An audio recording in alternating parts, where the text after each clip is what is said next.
because there is, she can't make it past the second, third interview. That's it. She doesn't have the experience, although she does have some articles that are great, and also some news in workplaces. But they say she doesn't have the experience, but she's trying to change her learning. So she can't get these things, but she can't do it. And it has a small brain. Yes. No. Philippines and fuels mechanic. Nunca vas a estar acá. Fuel mechanic B1. Yeah, she's an E4 fuels mechanic. Yeah. Everybody Now gets to know it, we yeah. have to see. I guess other than that, Did you see where that guy? I guess that was 20. I didn't know. Come out here, you know, from the, I'm not sure, but to be totally honest with you, I've got the address. so it's like an hour, like 445, yeah. We're at the, Yeah. Right. But they changed the 150 to 150. It's like over at the Dollar General, right? Like Subway, yeah. It's off of Macomb. Oh, Macomb, back. Roger, those things are. Experience up? They, if you want one of them, they can be, that's the one. Because I've been assigned to F-15 squadrons, F-15. Yeah. F-16 squadrons. This is all like combat. So.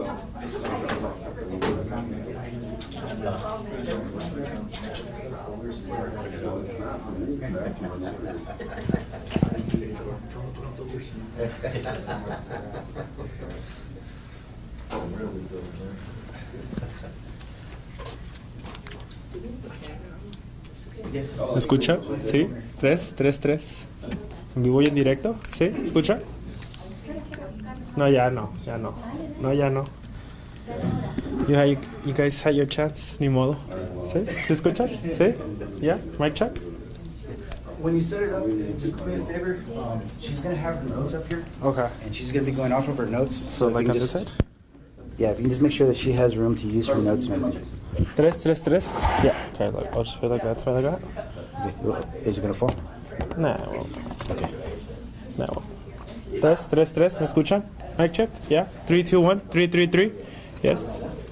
Thanks, sir. Thank you.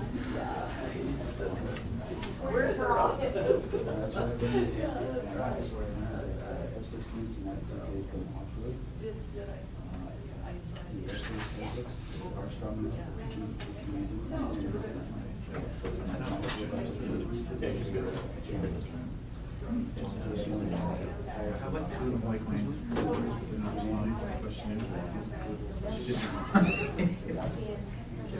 Yeah.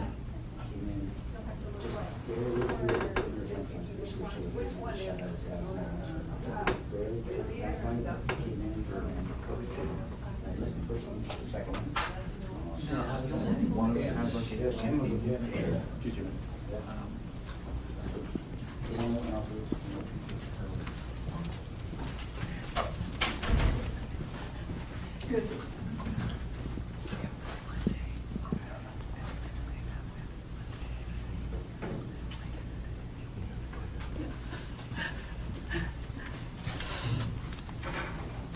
Good morning. I'm Kim Stewart. I'm the Sheriff of Doña Ana County.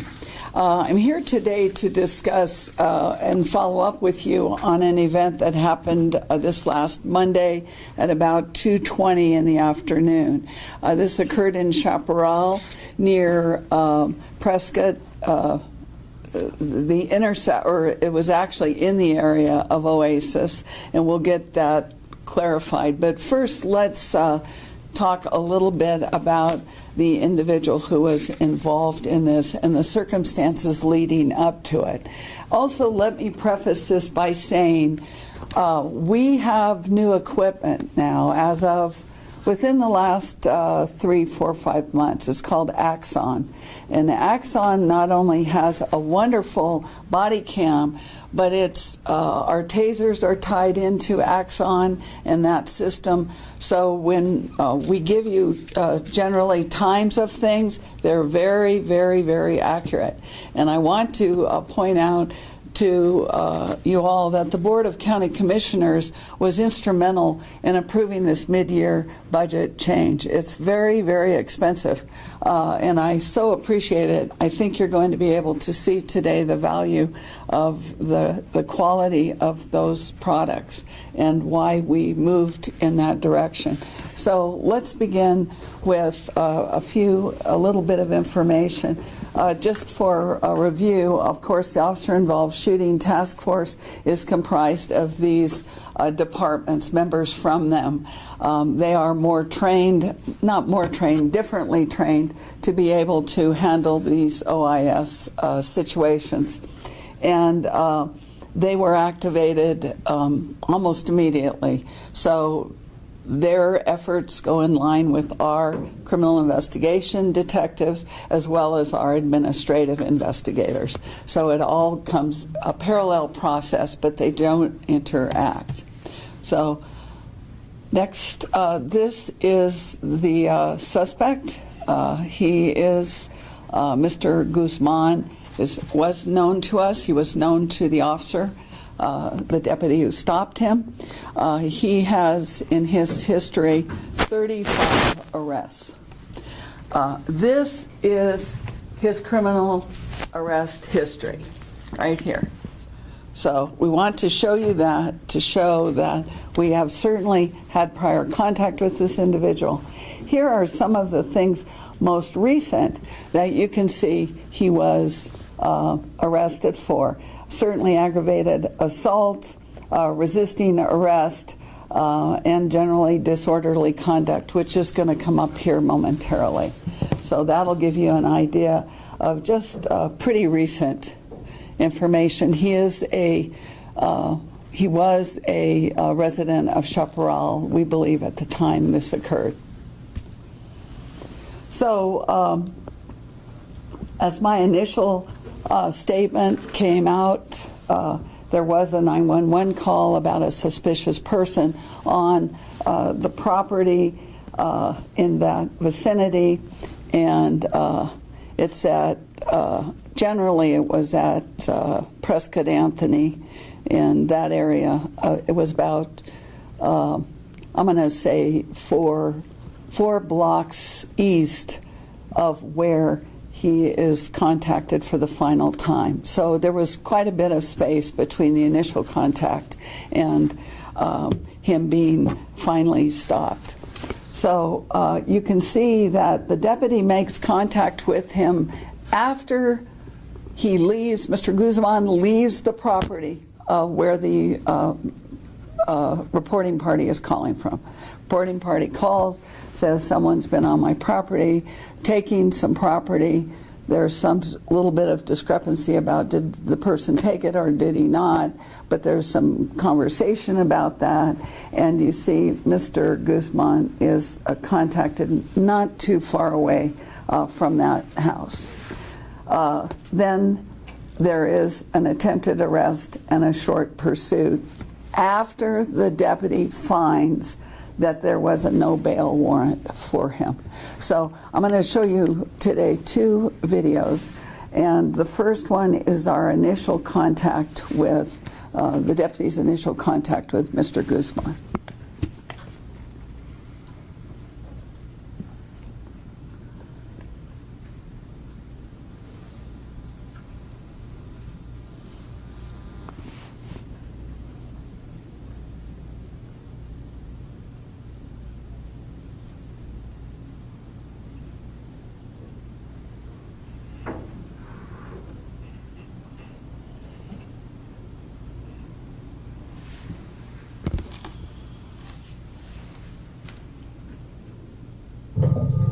I'll be honest with you, at this point, why are you in those people's property, man?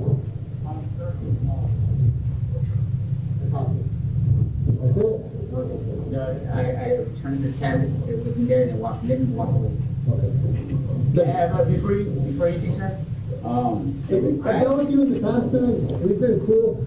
Just remind me what your name is. Keep your hand in your pocket. What's your name again? Jose, Say what? what's going on? Jose? Jose what? Adrian. Date of birth? What year? 9/1/64. 9/1. Say it again? 9/1/64. What's your date of birth? 86. Damn. All right. Well, how am I supposed to walk away when I'm not. Hey, here's the thing. You just can't go back to that property. Yes, sir. Okay. That's what I told you, and I left. Yeah. You can't go back. You go back, I'm gonna get a warrant for your arrest, and that'll be it, all right? But at this time, you didn't take nothing. You're about to. Let's not argue that. You got caught. But since you got caught, you left the stuff. I can't do much with that. Yeah, but I mean, what radio is it? I have no idea what's wrong with that tablet, man. They didn't That's complain the about problem. it. How you gonna give me a radio? Well, could you just follow me home? Why do you need to follow your home? Because you're trying to charge me for something that they already walked into. Who did? I don't know, sir. Anything this is walking into, it's like you going home, sir. Okay, if you gotta go home, then go home. I'm gonna start writing notes on the card, and if I have time, I'll follow you, okay? Thank you, sir. May I give you your time? Because I don't mind leaving the house. I don't mind. It's like, I don't know how to do that. Tell you what, boss, if you're gonna keep going, I'll write the notes, and I'll meet up with you, okay? Fine, sir. Bye, sir.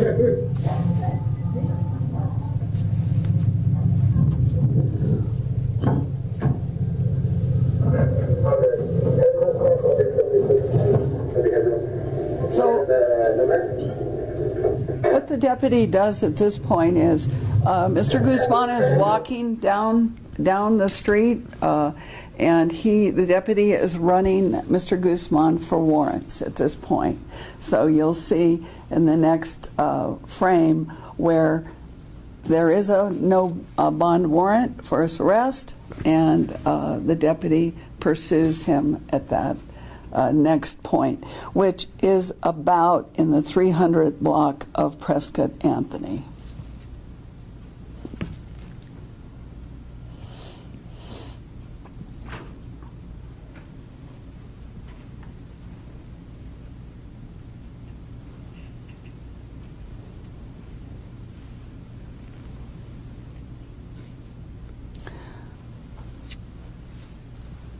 So there is some pursuit going on. There is some, the suspect begins to run sort of here and there on Prescott Anthony, not actually in one direction, but you'll see him here where the deputy begins to go after him.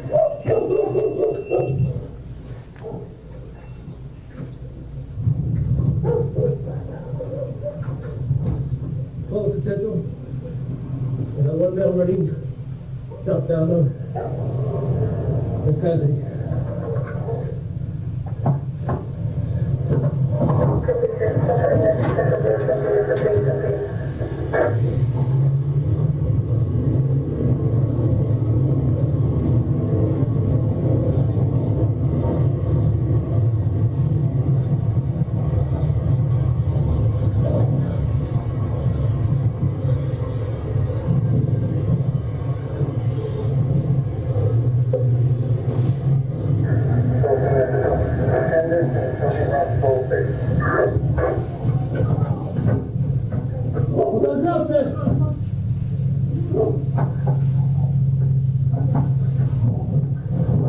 So he's running back and forth in the 300 block, as near as we can make out from this video. He at one point tries to go into a yard, I think. So that's what you're seeing now, is the movement back and forth between Mr. Guzman and the deputy.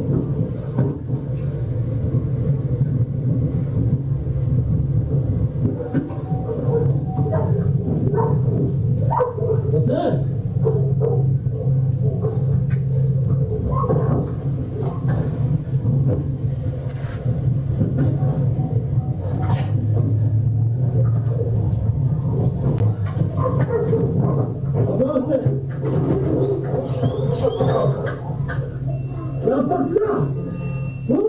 So he activates the taser here.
See the taser on the ground, so when the deputy went onto him, he pushed the taser over. Drop it now! Drop it!